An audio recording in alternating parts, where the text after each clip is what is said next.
सांगली शहराचं काय होईल, चांदरवाडीचं काय होईल, कदमवाडीचं काय होईल, मौजे डिग्रस, कसबे डिग्रस, ब्रह्मनाळ, कर्नाळ, पद्माळ या गावांची अवस्था काय होईल.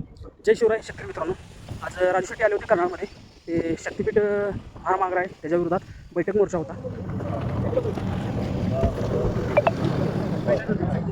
सांगली दोन्हीकडनं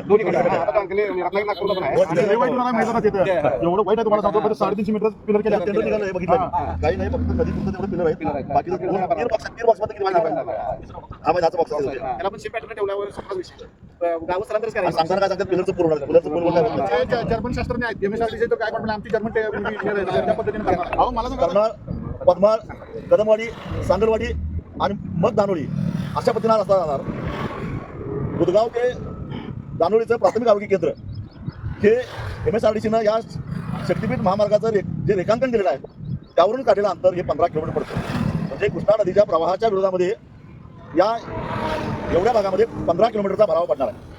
मग महापूर काळामध्ये या भरावाचं पाणी कसं होणार, सांगली शहराचं काय होईल, सांगलवाडीचं काय होईल, कदमवाडीचं काय होईल, मौजे डिग्रस, कसबे डिग्रस, ब्रह्मनाळ, कर्नाळ, पद्माळ या गावांची अवस्था काय होईल, सांगली शहराची अवस्था काय होईल याचा विचार करा.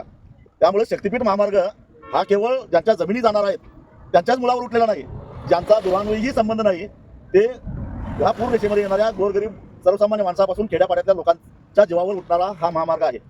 हे जरी सांगत असले पिलर उभा करतो, तर या ठिकाणी मी ज्या ठिकाणी उभा आहे या ठिकाणी 90 फूट खणल्यानंतर मग कुठेतरी खडक लागतो. म्हणजे एवढं जमिनीच्या खाली पिलर बांधावं लागेल आणि मग वर बांधावं लागेल.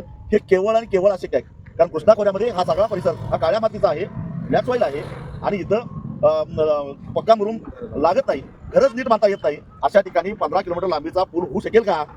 या ठिकाणी कृष्णा नदीतून मी मगाशी सांगितल्या सगळ्या गावांनी आणि त्याच्या पलीकडच्या गावांनी सुद्धा पिण्याच्या पाण्यासाठी, शेतीच्या पाण्यासाठी पाईपलाईन केलेलं आहे. त्यांचं काय होईल आणि महिना महिना जर का पाणी साचून राहिलं तर या जमिनीची अवस्था काय होईल.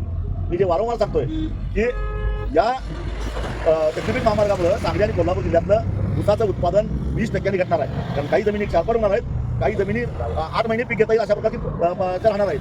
आणि त्यामुळं औद्योगिक क्षेत्र या भागातले जे आहे त्यांना धंदा करता येणार नाही.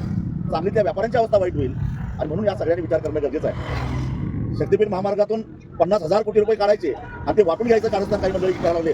आणि गावागावातली जी काही जिल्ही पिल्ली आहेत त्या जिल्ह्या पिल्ल्यांना त्यातलं काहीतरी 10-20 कोटी मिळतील ते काय या आशेने ते समर्थन करायला लागले. माझी सगळ्यांना विनंती आहे, त्यांना 10-20 कोटी मिळतील पण आपण आयुष्यातून उठून हे लक्षात घ्या, आपल्याला पिढ्यानपिढ्या इथंच राहायचं आहे आणि इथंच व्यवसाय करायचा आहे, इथंच शेती करायची आहे. काही मूठभर लोकांच्या स्वार्थासाठी आपण बळी पडायचं नाही. हा निर्धार कुठेतरी या शक्तीपीठ विरोधामध्ये एक